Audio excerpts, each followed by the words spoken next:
Cerita kita lanjutkan kembali dengan memperlihatkan kepada dimensi maha tinggi kerajaan Otsutsuki tertinggi timur. Pergerakan taktis yang dilakukan oleh Boruto dan Kawaki di bumi Fana kembali memancing perhatian penuh dari para tetua agung klan Dewa Purba.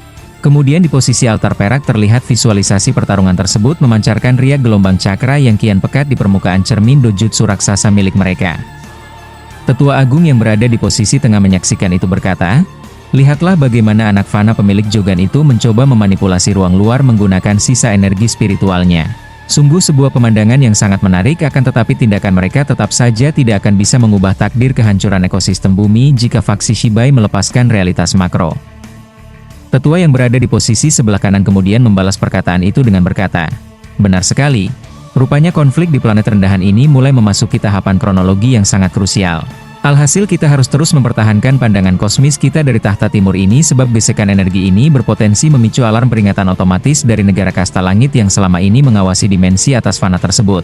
Kembali ke bumi Konohagakure tepatnya di posisi garis pertahanan timur, Sasuke Uchiha yang melihat pilar barat mulai mengalami distorsi energi langsung memahami bahwa anak dan muridnya telah berhasil mengeksekusi taktik pengalihan dengan sangat sempurna. Melihat itu dirinya yang berada di garis depan langsung memberikan isyarat taktis kepada Sarada Uchiha untuk bersiap melakukan serangan susulan menggunakan dojutsu murni. Sasuke Uchiha kemudian berkata, "Sarada, fokuskan kembali pandangan Mangekyo Sharingan milikmu sekarang juga sebab guncangan di pilar barat pasti akan membuat fokus pertahanan Gendotsu di pilar timur ini melemah dalam hitungan detik." Yang mendengar itu membalas Sarada Uchiha sembari menyeka sisa darah di pelupuk mata kirinya lalu menjawab, "Baiklah ayah. Aku akan mencoba menjahit kembali probabilitas masa depan yang sempat dirusak oleh bajingan itu. Mari kita buktikan pada Dewa Purba ini bahwa tekad api para shinobi Konoha tidak akan pernah bisa dihapus oleh benang takdir palsu buatan mereka." Sarada Uchiha langsung memfokuskan kembali pandangan mata kirinya yang mengalirkan sisa darah segar tepat ke arah sela-sela jaring probabilitas takdir yang mengelilingi pilar timur. Kemudian di posisi tersebut terlihat benang-benang energi milik Gendotsu mulai bergetar tidak stabil akibat hantaman taktik resonansi karma dari perimeter barat. Sarada Uchiha yang merasakan urat saraf matanya menegang hebat lalu berkata, "Ayah, momentumnya tepat sekarang. Struktur Shinjutsu pembalik masa depan milik berdeba ini sedang mengalami jeda pemulihan akibat disorientasi pilar barat. Aku akan langsung menggunakan Amaterasu untuk membakar simpul benang probabilitasnya dari sini." Sasuke Uchiha yang mendengar hal itu sontak menjawab sembari menghunuskan kembali pedang Kusanagi miliknya yang dialiri arus petir Chidori biru keunguan. Kemudian membalas perkataan itu dengan berkata, "Lakukan sekarang Sarada. Jangan beri kesempatan bajingan itu untuk memulihkan lintasan takdirnya. Mari kita hancurkan pilar sialan ini bersama-sama." Sontak dari fokus pandangan Sarada, kobaran api hitam abadi Amaterasu mendadak muncul secara instan tepat di titik pusaran angin topan abu-abu yang mengunci pilar timur. Alhasil tindakan tersebut langsung membakar habis rajutan benang takdir Gendotsu sebelum sempat memanipulasi probabilitas masa depan desa kembali. Dampak dari terbakarnya simpul energi tersebut menyebabkan runtuhnya tekanan udara secara drastis di area perimeter timur.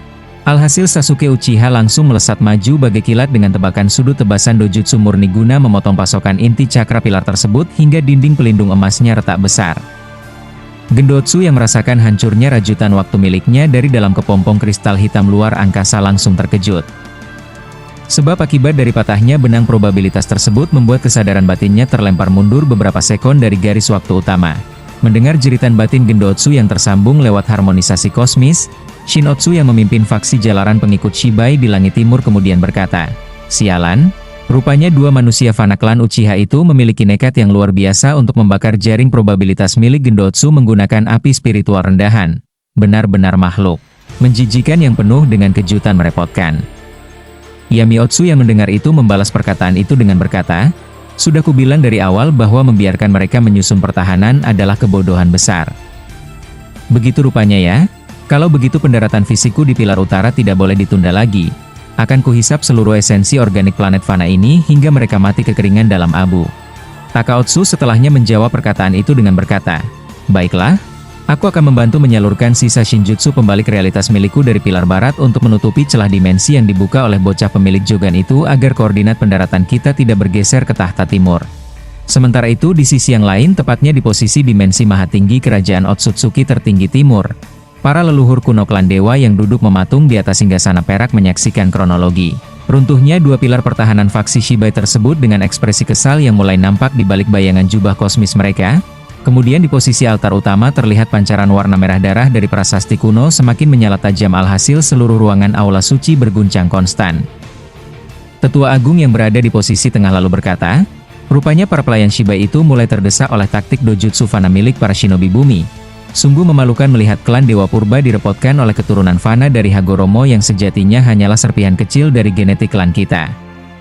Tetua yang berada di posisi sebelah kiri kemudian membalas perkataan itu dengan berkata, benar sekali, akan tetapi situasi ini justru bisa berakibat buruk jika negara kasta langit memanfaatkan kelengahan faksi Shibai untuk mengklaim buah cakra bumi secara sepihak. Alhasil kita tidak bisa hanya terus mengawasi dari tahta timur ini jika gerbang dimensi atas mereka mendadak terbuka penuh untuk mengintervensi benua ninja. Kembali ke bumi Konohagakure, tepatnya di posisi parit pertahanan barat, terlihat Naruto Uzumaki bersama Shikamaru Nara baru saja tiba untuk menyokong kondisi Boruto Uzumaki dan Kawaki yang mulai kehabisan napas akibat memaksakan resonansi karma makro secara terus-menerus. Melihat kedatangan Sang Hokage ke-7 yang tiba-tiba saja membuat Boruto langsung terkejut, namun dirinya mencoba tetap berdiri tegak sembari menahan denyutan liar di mata kanan Jogan miliknya yang mulai meredup secara drastis. Naruto Uzumaki setelahnya berkata, kalian berdua sudah melakukan tugas dengan sangat hebat. Bajingan-bajingan dari langit itu pasti sedang kebingungan sekarang karena rencana pendaratan instan mereka berhasil kita acak-acak dari dua arah. Yang mendengar itu membalas Kawaki dengan gurat wajah yang dipenuhi dendam mendalam sembari menunjuk ke arah langit utara yang perlahan mulai berubah warna menjadi hitam pekat, kemudian menjawab perkataan itu dengan berkata, jangan senang dulu dasar Pak Tua bodoh. Lihatlah ke arah utara karena makhluk menjijikan bernama Yamiotsu itu sepertinya sudah tidak sabar untuk turun secara fisik guna meremukkan sisa-sisa tulang kita dengan tangan dewa sialannya itu. Melihat kepekatan hitam yang mulai menjalar dari arah langit utara, Boruto Uzumaki langsung mengusap pelipis mata kanannya yang terasa sangat panas akibat sisa ketegangan dojutsu Jogan. Kemudian di posisi tersebut terlihat Shikamaru Nara dengan cepat melemparkan beberapa gulungan formula penahan radiasi ke arah perimeter parit barat, alhasil sisa-sisa rembesan Shinjutsu dari Takaotsu bisa ditekan secara bertahap agar tidak bercampur dengan kepekatan baru di sisi utara. Boruto Uzumaki yang menyadari adanya pergerakan massa organik asing dari awan hitam itu lalu berkata, ayah, Kawaki benar? Pilar utara itu sekarang bukan lagi sekadar menyerap cakra bumi melainkan sudah menjadi jalur perpindahan sel fisik murni milik Yamiotsu. Berdeba itu sengaja menjatuhkan bobot esensi bintang matinya secara natural agar tidak memicu deteksi balik dari sistem pertahanan dimensi atas negara kasta langit. Naruto Uzumaki mendengarnya berkata, begitu rupanya ya, dasar makhluk-makhluk menjijikan. Mereka tahu kalau tubuh fisikku sedang melemah, alhasil mereka sengaja mengirim faksi spesialis korosi organik untuk menghancurkan fondasi alam tempat kita berpijak ini. Mendengar hal itu sontak menjawab Kawaki dengan tindakan cepat melompat ke atas bongkahan batu besar penahan parit. Kemudian membalas perkataan itu dengan berkata, jangan banyak bicara lagi dasar orang-orang bodoh. Jika bajingan Yamiotsu itu mau meremukkan tulang kita dengan tangan dewa sialannya, maka aku akan memanjangkan lengan modifikasi ini dan menyumbat inti jaringannya sebelum ia berhasil menapakkan kakinya secara utuh di tanah Konoha. Sontak melihat tindakan gegabah Kawaki tersebut, Shikamaru Nara langsung berteriak keras guna memperingatkan bahaya korosi seluler yang dilepaskan oleh pilar utara. Alhasil lambaian tangan kanan Kawaki yang mulai memanjang langsung terhenti di udara karena ujung sel pelindungnya mendadak hangus menghitam tergerus hawa busuk organik yang merayap turun dari langit utara.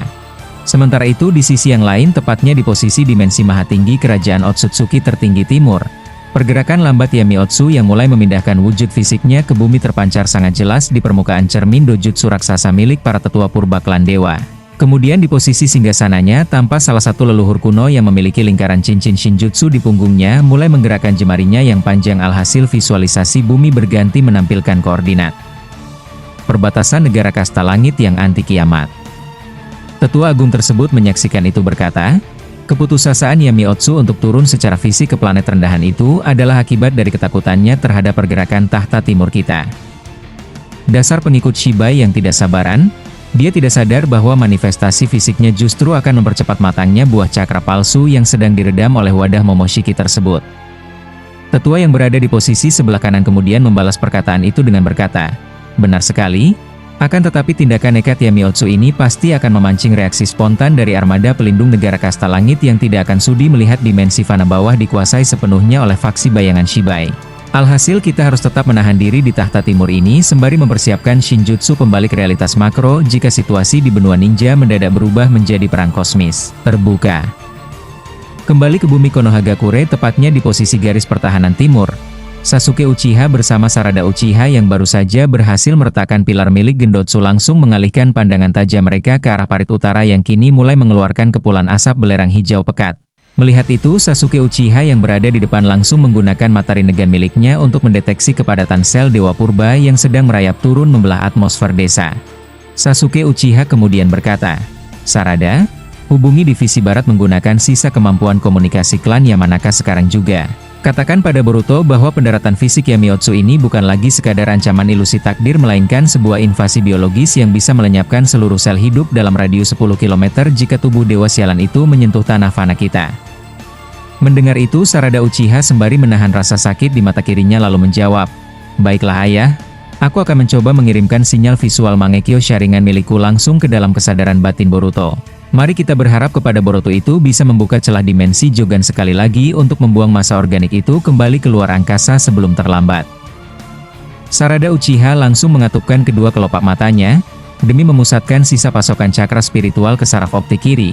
Kemudian di posisi tersebut terlihat pola Mangekyo Sharingan miliknya berputar melingkar secara tak beraturan, alhasil gelombang proyeksi pikiran bermotif matahari fajar melesat menembus pelindung desa yang sedang kacau, langsung menuju ke dalam jaringan otak terdalam Boruto Uzumaki yang berada di parit barat.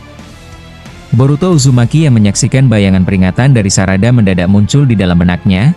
Melihat kejadian itu dirinya langsung berkata, "Sialan, informasi dari Sarada baru saja masuk ke kepalaku. Bedebah Yamiotsu ini rupanya membawa ancaman racun yang bisa melelehkan seluruh daging makhluk hidup dalam jarak 10 km jika cakar badannya menyentuh tanah fana desa kita." Naruto Uzumaki yang berada di sampingnya langsung mengamati perubahan langit utara. Setelah melihat kejadian itu dirinya juga ikut berkata, "Kalau begitu situasinya jauh lebih buruk dari perkiraan kita. Shikamaru, suruh pasukan pertahanan untuk membuat dinding tanah berlapis segel pelindung besi darurat. Kita tidak boleh membiarkan setitik pun asap belerang hijau itu merembes ke arah barisan tempat warga mengungsi." Shikamaru Nara yang mendengar hal itu sontak menjawab sembari terus menekan tombol alat komunikasi di telinganya. Yang mendengar perkataan itu berkata, "Baiklah, akan tetapi pasukan Chojuro di sayap kanan sudah mulai kewalahan menahan runtuhnya pertahanan langit alam. Alhasil kerja sama kita harus bertumpu penuh pada serangan pembalik lubang dimensi milik Boruto sekarang juga sebelum gumpalan jahat bajingan itu benar-benar mendarat tegak." Melihat itu, Boruto Uzumaki langsung memantapkan pijakan kakinya di atas sisa runtuhan batu parit barat, lalu melayangkan pandangan ke arah kepulan asap hijau pekat di langit utara. Kemudian di posisi tersebut dirinya yang berada di bawah ancaman racun tubuh langsung mencabut kembali pedang kusanagi miliknya. Sembari merapal segel satu tangan demi memicu paksa kekuatan mata Jogan miliknya untuk membuka gerbang dimensi dalam ukuran besar. Boruto Uzumaki setelahnya berkata, "Kawaki, tahan rasa sakit di lengan karmamu itu sebentar saja. Aku hendak melesatkan teknik lubang dimensi Jogan Tenri no Kaiho untuk menjahit robekan langit tepat di bawah pusaran asap utara itu. Bersiaplah menghisap sisa rembesan kekuatan dewa yang tercecer agar jalur pembuangan ke tempat kosong ini tidak tersumbat oleh gumpalan benda langit mati milik bedebah itu." Kawaki yang mendengarnya langsung menggeram sembari menahan panasnya sel karma Ishiki. Yang mendengar perkataan itu berkata, "Jangan banyak mengaturku dasar anak bodoh. Lakukan saja tugas gilamu itu dengan cepat sebelum cairan menjijikan dari langit itu mengikis habis seluruh permukaan kulit kepalaku." Tiba-tiba saja dari pupil mata Jogan Boruto memancar kilatan cahaya keemasan yang membelah kegelapan malam. Alhasil sebuah lingkaran lubang dimensi raksasa berwarna putih keperakan mendadak terbuka lebar tepat di tengah jalan turunnya wujud asli Yamiotsu, menciptakan daya hisap ruang yang luar biasa kuat hingga merobek gumpalan asap belerang hijau tersebut menjadi serpihan tak berarti. Yamiotsu yang menyaksikan terbuka lebar gerbang pembuangan dimensi tersebut dari dalam pusaran awan utara langsung terkejut, sebab dirinya yang sudah hampir menyentuh batas udara bumi merasakan seluruh kumpulan daging badannya ditarik paksa masuk ke dalam ruang kosong tak dikenal. Yamiotsu yang mengalami kejadian itu berkata, "Bedebah fana pemilik Jogan itu benar-benar kelancangan murni. Dia berani menggunakan kekuatan lubang dimensi untuk membuang badan kedewaanku ke wilayah luar yang sepi. Sungguh makhluk menjijikan yang harus segera dihapus dari sejarah klan." Shinotsu yang menyaksikan kekacauan formasi pendaratan tersebut langsung memancarkan gelombang suara pikiran dari tempat duduknya di langit timur. Yang melihat kejadian itu berkata, "Sudah kukatakan padamu Yamiotsu, serangan racun kasarmu itu terlalu mudah dibaca oleh mata pusaka Jogan. Alhasil tindakan terburumu ini justru membuat kelompok kita kehilangan momen pendaratan bersih di planet bawah ini." Gendotsu yang mendengar hal itu dari sebelah tempat duduknya ikut menyela pembicaraan pikiran tersebut. Setelah mendengar perkataan itu dirinya juga ikut berkata, "Rupanya takdir planet ini sengaja menolak pembersihan kita. Akan tetapi jika lubang dimensi bocah itu terus melebar, maka getaran kekuatannya akan langsung memicu tali penarik otomatis milik negara kasta langit yang berada di dunia atas.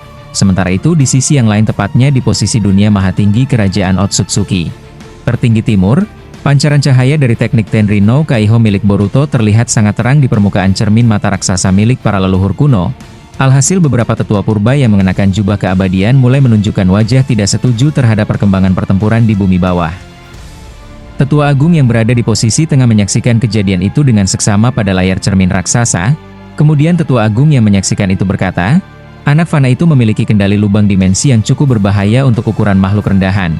Namun akibat dari robekan langit tersebut kini mulai menarik perhatian dari pasukan penjaga dunia atas. Tetua yang berada di posisi sebelah kiri langsung menimpali sembari menggerakkan tongkat kekuasaannya setelah melihat pergerakan di layar. Yang melihat kejadian itu berkata, begitu rupanya ya. Negara kasta langit sepertinya tidak akan tinggal diam melihat kelompok Shibai mengacak-acak batas langit luar planet bumi. Alhasil kita yang berada di tahta timur ini harus mulai bersiap menggunakan kekuatan pembalik keadaan seluruh dunia jikalau pintu emas besar mereka mendadak terbuka penuh untuk turun ke benua ninja secara ramai-ramai demi merebut buah cakra kuno tersebut dari genggaman kita semua.